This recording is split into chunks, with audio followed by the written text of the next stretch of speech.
Hi, hello, and welcome to another episode of this podcast. It's episode 48, and I realized I'm never going to do a season 2. Everything is season 1. This is episode 48, and it will continue until eternity. So hi and welcome. How are you doing? Are you keeping your shit together while the world is crumbling down? I hope you are. It's been another week, and here I am to share some of my thoughts. All right. I'll start with something completely random. I name it the beauty of dried mango slices. So I've started to buy all sorts of dehydrated fruit. It was something we did around the pregnancy. And I want to spend 2 minutes talking about dried mango slices. Because there's something so peculiar about them that I think it distinguishes them from almost every single food you might have tasted. It's the same type of food, so everything you eat is mango. But the shapes are all different. The texture is all different because they have these slices and they dehydrate them and they end up in all these different types of shapes and folds. And you put it in your mouth and then you don't just bite it. You need to kind of figure it out. Your mouth wants to disassemble it or just play around. And I find this very, very entertaining. It's actually the most entertaining thing that has entered my mouth recently because every mango slice folds differently as it dries. And food, if you think about it, is very uniformal otherwise. It's many of the same. You think of cookies, it's many of the same. You think of even of fries, many of the same. Grapes, soup, spoon after spoon, much of the same. Rice, a lot of the same. It's many of the same, but the dried mango is different. Every bite, every piece is a different shape. This is it. I think it's very rare, and even other dried fruit don't give you that. If you eat dried apricot, vericoco, it's all the same. They look like small UFOs, and they're squishy and they're nice. If you eat raisins, staphylis, it's again the same. And yes, this was my 2 minutes of dedicating the beauty of the dried mango slices. So entertaining to have in the mouth. So there you have it. This is my opener. Thoughts that I gathered the week for you before I go into more serious things. Next up is TikTok. TikTok is the devil. It has such an intrusive design. I started using TikTok a little bit more. Why? Because my goal is for this podcast to get a sponsorship before my parental leave runs off. I don't think it will happen, but I am ready to be friends with more evil forces to make it go to bigger audiences. TikTok is an addictive weapon, but I'm only using it to bring people into the podcast, okay? I'm trying to save them. I'm trying to bring them over, get them to jump the ship for their brain. You don't have to go there. And what I want to say about TikTok is that it doesn't let you go away. Like, you hit the return button, and maybe that's like second nature to you now. If you hit the return button, it just serves you another TikTok. It's like, no. Give me another try at this. Let's try to cast some magic in that little monkey brain of yours. How about I show you someone blowing glass very quickly? And if you fall in, even for 1 second, you're like, oh, someone is blowing glass. And then you try to go back again. It will again serve you another TikTok. You actually need to press the back button or do the back gesture 2 times without a break in between for the app to allow you to leave. And this is quite it's evil design because it works so well. Sometimes I want to go out and then they serve me one more TikTok and I'm like, oh, wait a minute. This could be interesting. And then I'm like, no. I go back. I press it again, another TikTok. So you need to push through 2 times going back to close it. I'm pretty sure this has to do a lot with the sweepstakes machines and, the thing that you pull a lever and numbers keep spinning. And every time you think, okay, one more. And then maybe I will get what I want. It's this repeated motion you do, hoping that your brain doesn't know what to expect. You just need a kick that is big enough. But anyway, TikTok is the devil. I am making TikToks, by the way, as well, because I need to become an influencer before my parental leave is over. But yes, in case you missed that, I'm a dad now. Hello, son. If you're listening to this, it means that I'm dead. No, my son will listen to this podcast one day. Hopefully he will not get traumatized, and that's because he will already be traumatized, because the best trauma, let's face it, happens in person, not by hearing someone in your ears, but there, live, being like, you're not good enough, be more like your sister. I don't have a sister. Exactly. What a stupid joke, but no worries. We are rocking it, and by rocking it, I mean drinking milk, spitting it, then burping, then farting, then crying, then shitting, then sleeping, and repeat in that order. No biggie. Personal time is the rarest mineral found in these mines. But all good with the baby. Raising him well, as the majority of time. He has our love and attention. We are not Elon Musk. And with this segue, I don't know what to say on world news. I had said I will stop reading. I didn't. I think you probably didn't as well. The headlines are too crazy to not find you. I'll just say the thing I said before. When the apocalypse comes, I'll go and grow tomatoes, and you can come with me. That's all I have to say. I've said other things in previous podcasts. I think if we combine all the supercomputers together, they will still not be able to predict what 4 years of this insanity will look like. Buckle up, take your vitamin D, do your meditation, support your friends, support your local communities, find solidarity, and hang in there. Speaking of supercomputers, I feel the internet is so full of AI right now. Have you noticed that? So full of AI. If you search something and go to images, the first images will most likely be AI-generated images. This was not the case for the overwhelming majority of internet time. But now, in the past 1 or 2 years, every top result seems to be an AI version, because it looks more polished and it looks more good. More good. That's a great example of English. But there is a lot of gibberish content. You might have seen you can get ChatGPT to do a script for you. You can get someone, a fake person, to talk about it. You can put random stuff in the background and then just create content out of thin air. The same goes for, of course, blog posts and descriptions and tweets and all of this. And if you think about it, the AI garbage internet is producing so much content so fast that in a way it is burying the real content. So there is an overwhelming amount of information that gets put out there, but the value of that information is really not high at all. I'm not sure exactly where it's leading, but my best guess would be that the internet as we know it will be changing. I think it will become a landfill of trash. There will be so much trash content that is just generated by garbage AI on top of garbage. And then the content of value, and you may have noticed it already, will live in small pockets of the internet. Small pockets, I mean, we're going backwards. We're going back into communities. Remember, before the search engines, there were the different blogs and different forums and all of that. But I think we're going back in that direction.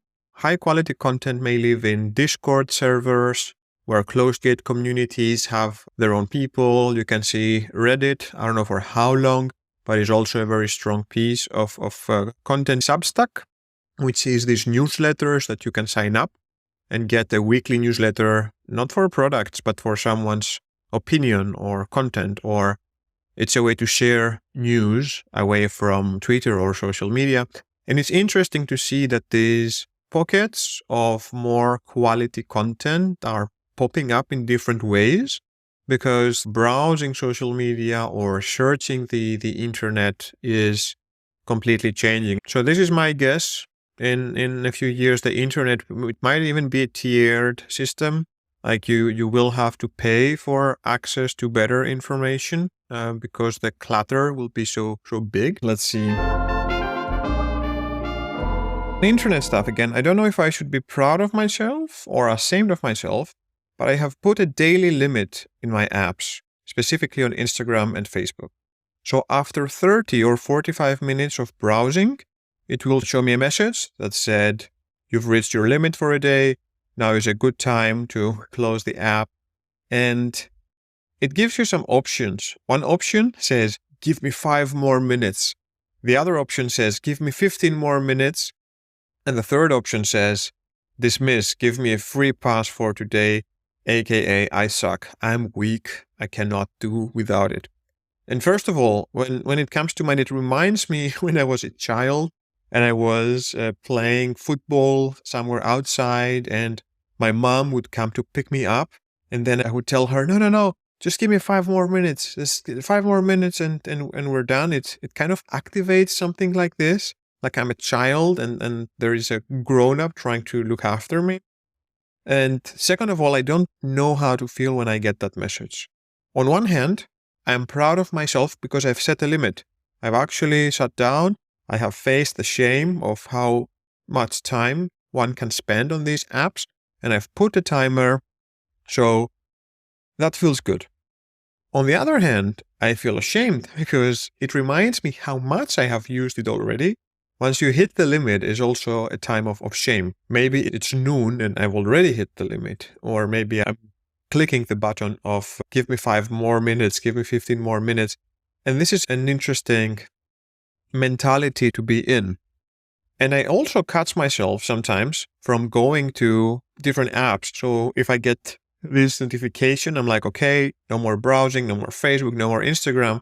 And then I'll find myself mysteriously on Reddit. I will start reading my emails a bit more. But all of this now made me wonder, what is the limit? How much do people spend on browsing Facebook or Instagram or TikTok? And again, no shame. I have enough shame for myself. I went into my favorite friend, ChatGPT, and apparently in Europe, individuals spend an average of 2 hours and 21 minutes per day on social media platforms. 2 hours and 21 minutes just doom scrolling. In Europe, the average is slightly lower. Users spend approximately 1 hour and 48 minutes on social media, which almost sums up my timers. I have a 30-minute timer on Facebook, a 45-minute timer on Instagram, and then I don't use much else. TikTok, I only post, I don't consume, don't tell them. The data also say that people spend these 2 hours a day engaging with approximately 7 platforms. And I'm like, what? 7 platforms? I guess I'm told I know Facebook, I know Instagram, I know TikTok. And then what are the rest? What are the rest of social media platforms? Is it Reddit and what? Snapchat? Is Snapchat still a thing? Young people have 7.4 on average platforms, and older people have 6 platforms on average. Those sound like a lot of platforms, and I don't think the messaging apps count. But these are some of the numbers in case you're wondering. If you're really wondering, you could also turn on the timer on your phone, see how much time you spend, and then enter this journey of feeling bad about yourself or good about yourself or something in between. But at least you have the knowledge of time. I'm curious to hear. There's no shame. I have friends who try to get off social media and they were public about it. It's a real thing. It's a real addiction. So I think we all have it. The question is how much. And it's funny that we only talk social media. It used to be television. Don't spend too much time in front of it. Then it used to be the internet until our parents and everyone started using the internet themselves. And then all this talk about how much time to surf in the day just disappeared. It happened slowly and gradually. The older generation just started having their own tablet, their own laptop. They discovered Facebook, and then the whole nagging, the whole complaining about how much time you spend surfing kind of disappeared, and it became a group secret in the house that everyone is everywhere all of the time. And speaking of all of the time, have you heard of this revenge bedtime procrastination? Now I'm jumping point, but not so much. I actually have quite good segues, I feel.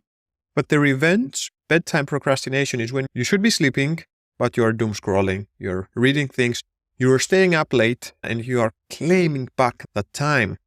And it's an interesting type of procrastination. They say that when you stay up late on purpose, despite being really tired, it's a way of resistance. It feels like you are reclaiming personal time after a demanding day. It's like a personal rebellious act against the grind of living in the modern world. I've certainly done a lot of that. I think I've been doing that since I was a teenager. And yeah, I was wondering if this is someone you struggle with and if you think that this explanation makes sense. Because I do think that for me, it feels like a personal thing. Like I've earned this time. I've worked through the day. This is now for me. But it's a bit of a paradox. It's a catch-22 because the longer you stay, of course, it impacts motivation and mood and ties into all the other things around the apps. But yes, the revenge bedtime procrastination is the difficulty of falling asleep when you're staying up late on purpose because you want to stick it to the system that made you be all day on your feet for it. And now you're just brain rotting for yourself. I'm almost done with all these random facts. I have 2 more thoughts for you, and then I'll jump into the one topic of going into the demonstration for Tempi for the train crash that happened in Greece 2 years ago. If you haven't heard about that, you will hear about it soon, but hopefully you already know a thing or two. Before we get there, 2 more things. I'm shaving my head now.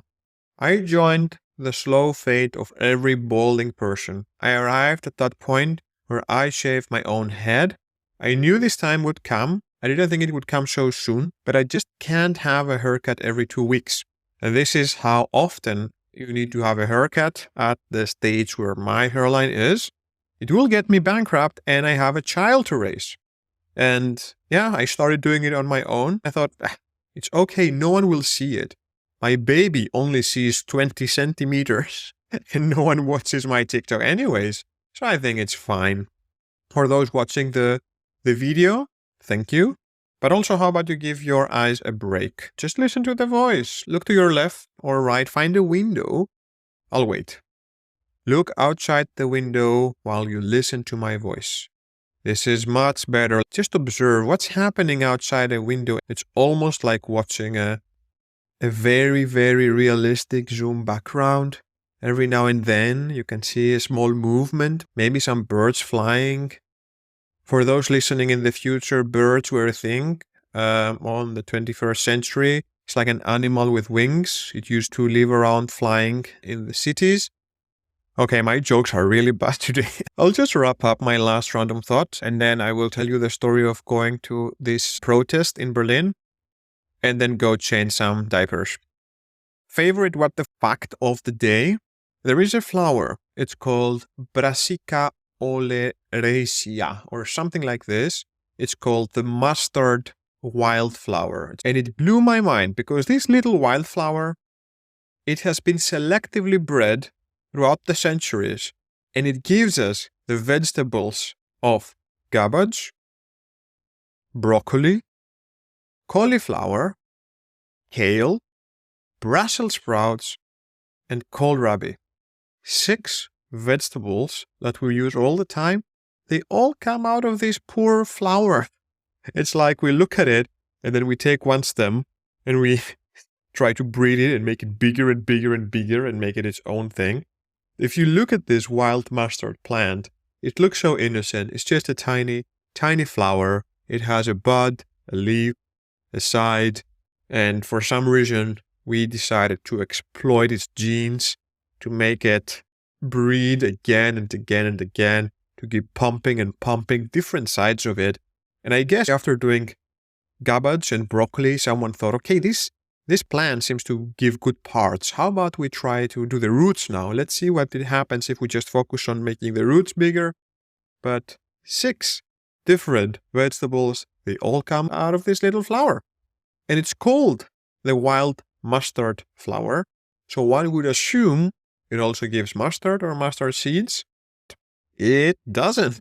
Thank you so much, little fella, for going into this beautiful process of selective breeding throughout centuries to give us 6 different vegetables, all of them lovely, maybe cauliflower not so much, but good job. Have we tried this with every single flower? Try to breed it in all sorts of different ways and see what comes out?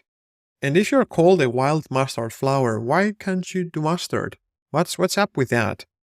I know what's up with that. There are different mustard flowers, and it's another one that we take mustard from. because maybe we had exhausted the poor wild mustard flower. Maybe we said, okay, 6 vegetables is enough. We've done enough generational trauma. Let's just leave this poor flower alone. Let's go to its cousin, the brown wild mustard. And then we started playing around with that. And this is where the mustard comes from. I feel there's some sort of life lesson here. Maybe it's something like, it's okay if you don't do what people thought you were destined to do. Just go your own way and you can blossom in different ways. If you carry a big name with a lot of history, like being called mustard, you don't have to go in that direction. Just keep being you and someone will find out about your talents and then you will selectively be bred forever to do those talents. A good random fact to throw at a party. Parties were this thing until the 21st century where people would meet voluntarily in person without the use of an app just to spend time together and socialize in person, usually while eating or drinking in the same space, not with VR, like real in person. Oh, my jokes today, I think I had dad jokes before I had a child. And now that I have a child, I think I've entered an even worse place where it's not even dad jokes, I don't know what goes beyond it. But let's wrap this up with the last point.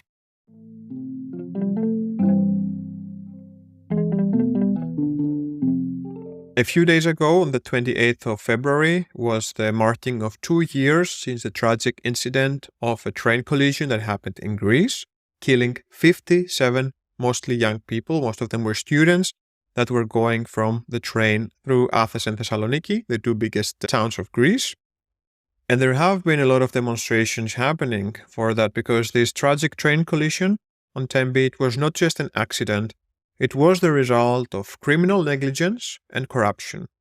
There are so many points I could bring on that, but just a few points are 7 days before the disaster, before the train crash, the Minister of Transportation himself, Kostas Karamanlis, he publicly assured in the parliament about the safety of the Greece railway, despite well-documented safety concerns. When the collision occurred, killing 57 people, it became very clear that the systemic failures had been deliberately ignored. Rather than seeking justice and try to make sure that this doesn't happen again, the government actually engaged in a blatant cover-up, shielding officials from accountability. The minister himself, who was responsible, was not only left out of the criminal investigation, but he had parliamentary immunity that was reinforced by the government itself. Meanwhile, government officials have repeatedly disrespected the victims' families, implying that they should move on from the tragedy or mourn in silence. And beyond the negligence and corruption, there was another horrifying truth that has emerged. There was a passenger train and a freight train with cargo, and they collided head to head. They had put 2 trains on the same track, facing each other, and they were on that track for 12 minutes without anyone noticing. A complete failure of any sort of safety standard. The freight train that was involved in the crash was actually carrying illegally explosive material, which was the primary cause of the catastrophic destruction and the high death toll. If you see the videos, you can see a mushroom of fire. And this was something that was not being able to be justified from the cargo they thought was there. This fact had also been largely buried in public discourse, and only now 2 years later, some of these facts have been slowly uncovering with a huge effort from the victims' parents and the group of victims' relatives who has been pursuing to learn more about the truth.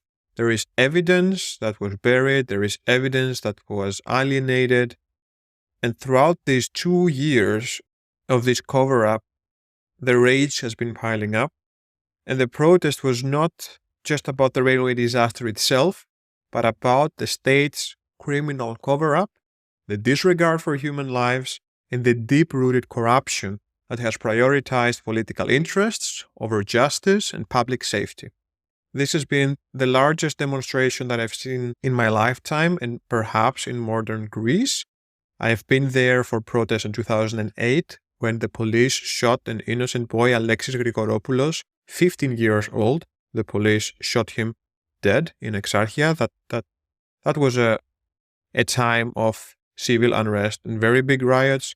I've been there 2008 when the crash happened, 2011 when Greece was almost out of the Eurozone, and there was a huge part of the population resisting to the deals that Greece had to sign, giving over earth and water and basically putting our future in mortgage for 100 years to save the banks. I've been there in a lot of protests. I think this was the biggest that has been.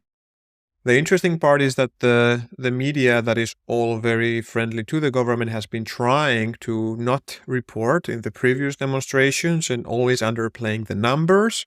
They had even banned the use of drones in the area. I wonder why. But there is satellite imagery and some drones. And the estimations range, but the Athens crowd looked to be definitely on the million side. 500,000 in Thessaloniki. And then there were 260 more demonstrations in all of Greece in the cities. This is a huge, huge part of the population being active and enraged. And even though this government got elected with 40%, recent polls are showing that more than 7 out of 10 Greeks don't trust that justice will be served in this crime and believe there has been a cover-up. In a similar incident in Serbia, the prime minister resigned after an incident of 17 or 19 people that were killed when a roof collapsed on a part of the railway. And in Greece, we're looking at people in positions of responsibility that were planted by governments just to help their own political supporters. We're looking at the European Union pushing for decades to make sure that the railway system is adhering to the safety standards, and the Greek government and the companies that were tasked to do that, failing to do it for decades and decades, wasting millions and millions of money in the process. It's still not working. So it's just a tragic result that a lot of people could see coming and try to voice against it. And the government tried to shush them down.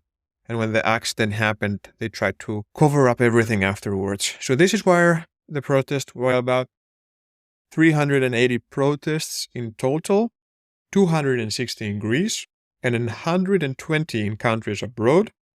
I joined the one in Berlin. It was supposed to take part in front of the Greek embassy.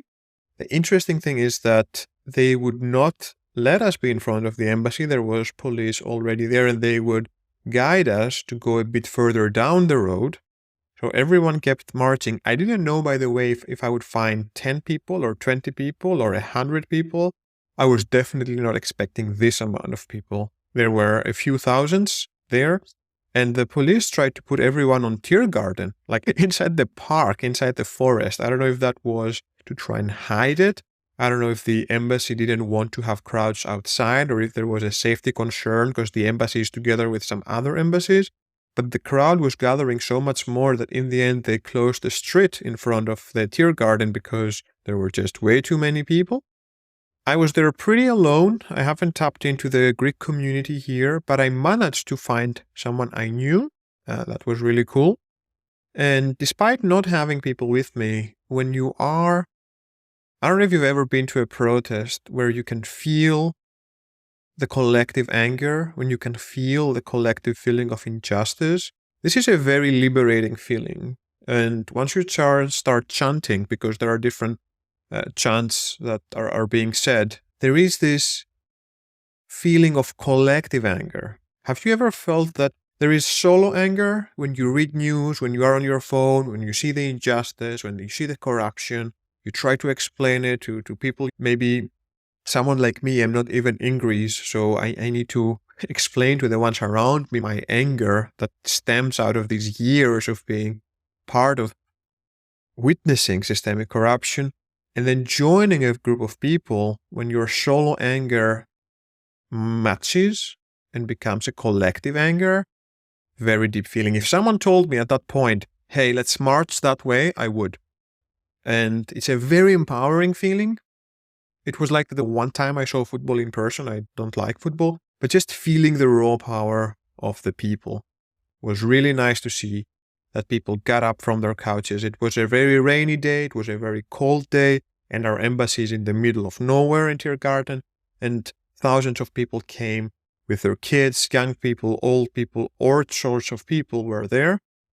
And that was really, really nice to experience. I didn't stay long because I have the baby at home. I wanted to be back. It took me more than 30 minutes, biking in the cold and the rain to get there. But I did this one mistake. I locked my bike right next to the embassy because I thought this is where the protest will happen, before I realized that they were moving everyone away. So afterwards, because the crowd grew so big, they completely closed off the sideways street where the embassy was at, with police and SWAT units and the bus and all of that. And I was getting pretty cold. There was a lot of rain. I didn't have an umbrella. And I thought, okay, if I get a cold, this is a disaster. If the baby gets sick, we're fucked. So I said, okay, time for me to go back. And I had to go back, but then there was all this police line of SWAT that basically would not allow people to go. And they said that the access to the street is completely blocked. And I said, I have my bike there. I need to go there. And they said, no, you cannot go here. You need to go only from that direction onwards. You cannot move forward in this direction. And I said, okay, but I locked my bike there. I had no idea the access will be locked. And in my experiences with the police, I mean, they have not been the nicest to say. I can make a video or an episode about my interaction, especially as a younger person. And I still don't have the best of opinions, but I have to give it to them, because one of them, fully armed person, was like, okay, you're saying that your bike is somewhere there. I say yes, and I need it. I need to go home. And the others would tell me just, yeah, no, you cannot get your bike. And this one guy said, okay, how many meters is it there?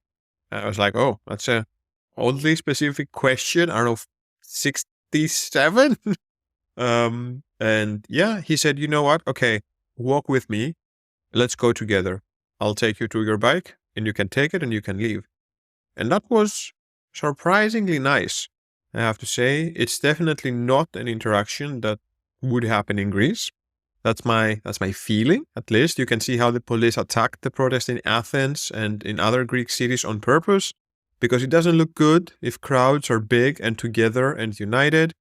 And there was a lot of unprovoked violence. It has been documented. You can see footage of police hitting random people inside the crowd, or engaging in chasing the crowd, or throwing tear gas and flashbangs into the crowd. Again, unprovoked. A lot of unjustified violence. But this one interaction I had in Berlin actually felt good. They get the benefit of the doubt. So if you yet have not looked up about the train crash at Tempi, you could spend a few minutes to do it. I hope you got enough information from this episode as well. There is a Wikipedia article, there is a website from the members and family members of the people who lost their lives. But there is a number of news articles that have been written about the tragedy and the negligence that led to it. But I think I'll end with this one. I'll go change some diapers. Thank you very much for sticking around. Thanks for listening to this podcast.